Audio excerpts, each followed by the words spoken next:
بسم اللہ الرحمن الرحیم۔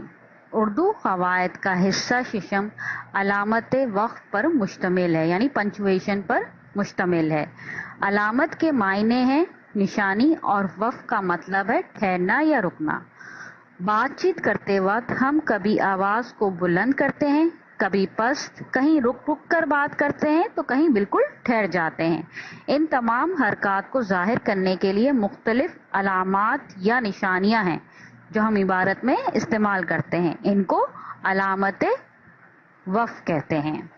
آج اس کی ہم پہلی علامت خاتمہ کو سمجھیں گے۔ خاتمہ کو انگلش میں فل سٹاپ بھی کہتے ہیں۔ اس کی علامت ایک ڈیش کی صورت میں ہے۔ یہ جملہ ختم ہونے کے بعد لگائی جاتی ہے۔ مثلا زارا اسکول جا رہی ہے۔ اب اس جملے میں زارا اسکول جا رہی ہے، یہ ڈیش جو ہے یہ علامت خاتمہ ہے۔ اسی طریقے سے دوسری ہے وقفہ یا سکتہ، اس کو ہم کوما کہتے ہیں انگلش میں۔ اس کی نشانی الٹی واو ہے، جیسے یہ نشانی آپ کو بتائی جا رہی ہے، یہ والی جو ہے اسے وقفہ خفیف بھی کہتے ہیں۔ یہ علامت جملے کے الفاظ کے درمیان استعمال کی جاتی ہے، یعنی کہ جملے کے درمیان میں استعمال ہوتی ہے۔ جہاں یہ علامت استعمال ہوتی ہے وہاں تھوڑا ٹھہرنا چاہیے، یعنی جہاں جہاں یہ علامت استعمال ہوتی ہے وہاں ٹھہرنا چاہیے۔ جیسے مثال کے طور پہ سمجھایا، بازار سے امرود، کیلا، انار اور سیب لے آؤ۔ اب یہاں دو الفاظ ہیں، امرود اور کیلا، تو اگر ہم امرود اور کیلا کو الگ الگ کرنے کے لیے ہم نے الفاظ کے بیچ میں یہاں کوما لگایا ہے، یعنی کہ وقفہ یا سکتہ لگایا ہے۔ بازار سے امرود، کیلا، انار اور سیب لے آؤ، یعنی پڑھتے وقت اس بات کا خیال رکھنا چاہیے کہ یہاں کچھ دیر ہمیں وقفہ کرنا ہوگا یا ٹھہرنا ہوگا۔ علامت وقف میں اب ہم علامت تعجب، ندا، غم، خوشی، شاباش، خواہش کی علامت کو سمجھائیں گے۔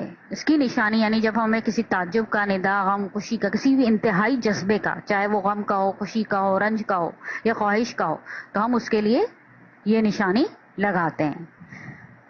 جب کسی کو مخاطب کیا جاتا ہے، یعنی کہ جب ہم کسی کو ڈسپریٹلی، یعنی کسی کو جب ہم بہت ہی کسی جذبے سے پکارتے ہیں، جب کسی خوشی کا، رنج کا یا حیرت کا اظہار کیا جاتا ہے، حکم کے اور خواہش کے اظہار کے وقت بھی یہ نشانی لگائی جاتی ہے۔ اب ان مثالوں کے ذریعے سمجھنے کی اس کو کوشش کیجیے۔ واہ بھائی واہ، تم تو بہت بہادر ہو، یعنی کہ تعجب کا اظہار کیا جا رہا ہے کہ تم تو بہت بہادر ہو، یہ نشانی لگا کے، یعنی کہ بہت زیادہ حیرت کا، تعجب کا اظہار کیا جا رہا ہے۔ یا الہی میری مدد کر، یعنی کہ اللہ تعالیٰ کو پکارا جا رہا ہے، اس کو مخاطب کیا جا رہا ہے کہ میری مدد کر۔ افسوس تم نے اپنی غلطی سے کوئی سبق حاصل نہیں کیا، یعنی کہ علامت غم کا اظہار کر رہا ہے کہ بہت ہی افسوس کا، رنج کا اظہار ہو رہا ہے کہ تم نے اپنی غلطی سے کوئی سبق حاصل نہیں کیا۔ شاباش تم نے بہت اچھا کام کیا، یعنی کہ خوشی کا اظہار کیا جا رہا ہے علامت لگا کے انتہا سے زیادہ کہ تم نے بہت اچھا کام کیا ہے۔ خاموش مجھے آرام کرنے دو، یہاں خاموش کے آگے سنیں، یعنی کہ حکم دیا جا رہا ہے، ڈانٹا جا رہا ہے کہ مجھے آرام کرنے دو۔ کاش تم محنت کر لیتے، یعنی کہ یہاں خواہش کا اظہار کیا جا رہا ہے کہ کاش کہ تم محنت کر لیتے، یعنی کہ علامت تعجب جو ہے وہ ندا، غم، خوشی، شاباش، خواہش کے اظہار کے لیے ہم یہ نشانی لگاتے ہیں۔ علامت وقف میں علامت استفہام کو سمجھتے ہیں۔ استفہام کے معنی دریافت کرنے کے بھی ہیں۔ اس کی نشانی یہ ہے، یعنی کوسچن مارک ہے، یہ سوال کی علامت ہے۔ مثلا تمہارا نام کیا ہے؟ اب یہاں یہ علامت لگا کے، کوسچن مارک لگا کے، سوالیہ نشان لگا کر پوچھا جا رہا ہے، معلوم کیا جا رہا ہے، دریافت کیا جا رہا ہے کہ تمہارا نام کیا ہے، یعنی کہ جب کوئی سوال پوچھا جائے گا، کوئی چیز دریافت کی جائے گی تو اس کے آخر میں ہم یہ والی نشانی لگا کر سوال پوچھیں گے۔ علامت تفصیلیہ، اس کی نشانی یہ ہے، یہ علامت تفصیل، بیان یا تشریح کے لیے استعمال ہوتی ہے، یعنی جب کوئی تفصیل بیان کرنی ہوتی ہے، کسی چیز کو ایکسپلین کرنا ہوتا ہے، ہمیں تشریح کرنی ہوتی ہے، وضاحت کرنی ہوتی ہے، تو اس کے لیے یہ علامت लगाई जाती है। मसलन जो बच्चा मुंदर झेल बातों पर अमल करेगा कभी नाकाम नहीं होगा, यानी कि ये निशानी यहाँ लगाकर इस बात की वजाहत की जा रही है कि कुछ बातें मुंदर झेल या नीचे लिखी हुई हैं जिस पर जो बच्चा अमल करेगा उस पर कभी नाकाम नहीं होगा, यानी दिल लगाकर पढ़ना, तवज्जो के साथ काम करना। अलामत वक्फ में अब हम वावेन को समझते हैं। किसी बात या कौल को इस अलामत से नुमाया किया जाता है, यानी जो अलामत दी जा रही है ये वाली, इससे नुमाया किया जाता है। वावेन को अलामत इख्तिबास भी कहते हैं। मिसाल के तौर पे हजूर का इरशाद है जन्नत माओ के कदमों तले, यानी किसकी कही हुई बात है? हजूर सल्लल्लाहु अलैहि वसल्लम की कही हुई बात को बताया जा रहा है कि जन्नत माँ के कदमों तले, यानी किस अलामत से नुमाया किया जा रहा है कि हजूर की बात है। ये जो इन्वर्टेड कॉमास हमने यहाँ लगाए हैं, वावेन लगाया है, इसके जरिए समझाया जा रहा है कि ये बात हजूर सल्लल्लाहु अलैहि वसल्लम की कही हुई है।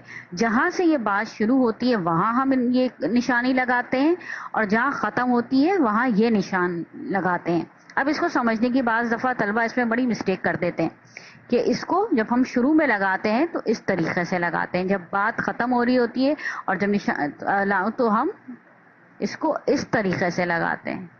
तो इस चीज़ का ख्याल रखना चाहिए कि कहाँ से शुरू हो रही है अलामत, कौन सी शुरू में अलामत आएगी, किस तरह बनाएंगे और आखिर में किस तरह बनाएंगे। तलबा क्या करते हैं, अक्सर ऐसी दोनों चीज़ों को एक ही अलामत से ज़ाहिर करते हैं। अब हम हुसैन को समझते हैं। इसको ब्रैकेट्स कहते हैं इंग्लिश में। इसकी अलामत ये है, किसी चीज़ की तशरीह के मौके पर इस्तेमाल की जाती है, यानी जब हम किसी चीज़ को एक्सप्लेन कर रहे होते हैं, जिस खास मकसद की तरफ इशारा करना होता है, किसी चीज़ की तरफ इशारा करना होता है। जैसे हज़रत अली हजूर के चचाजाद भाई बच्चों में सबसे पहले ईमान लाए, यानी कि इसमें हज़रत अली को एक्सप्लेन करना था, इसकी बात के बयान करना था कि आखिर उनका ताल्लुक क्या था सल्लल्लाहु अलैहि वसल्लम के, तो वो सल्लल्लाहु अलैहि वसल्लम के चचाजाद भाई थे। यानी इस चीज़ को ब्रैकेट में बंद करके हज़रत अली को तारुफ पेश किया गया, उनका इंट्रोडक्शन बताया गया था कि वो कौन थे। इस तरीके से इस चीज़ को हुसैन के अंदर रखा गया है, यानी वो बच्चों में सबसे पहले ईमान लाए। अलामत वक़्फ़ में अब हम अलामत तारीफ़ को समझते हैं। इसकी निशानी ये है, शोरा के तकल्लुस के ऊपर लगाई जाने वाली अलामत है, यानी कि जब हम किसी शायर के तकल्लुस यानी पेन नेम के ऊपर ये निशानी लगाई जाती है, यानी कि हाली, इसके ऊपर देखिएगा ये निशानी लगाई, अलामत लगाई है, और गालिब, यानी कि इस बात से वजाहत की जाती है कि ये शायर का तकल्लुस है या उसका पेन नेम है।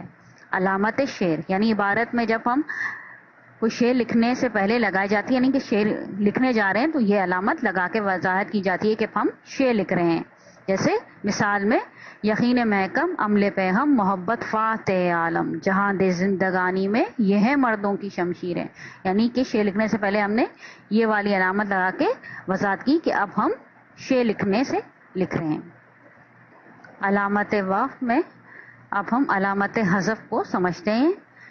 इसकी निशानी ये है, ये अलामत छोड़े गए अल्फाज के लिए लगाई जाती है, यानी जब हमें किसी अल्फाज के लिए जगह छोड़नी होती है तो हम ये अलामत हज़फ़ लगाते हैं। जैसे मिसाल के तौर पे दिल को डैश से रहा है, यानी कि ये निशानी लगाकर हमने इस बात का इजहार किया है कि यहाँ अल्फाज मिलेंगे, यानी कोई अल्फाज यहाँ आएगा। यानी ज़्यादातर ये खाली जगह के लिए इस्तेमाल होता है, यानी कुछ ऐसे अल्फाज जो भारत में हम पैराग्राफ में लिखते हुए नसर में छोड़ देते हैं, उसके लिए हम अलामत हज़फ़ लगाते हैं। आज हमारा ये सबक यहाँ पे ख़त्म होता है। इस बात का हमें ख्याल रखना चाहिए कि अलामत वक़्फ़ गुफ्तगू को मौसर बनाने के लिए ज़रूरी है।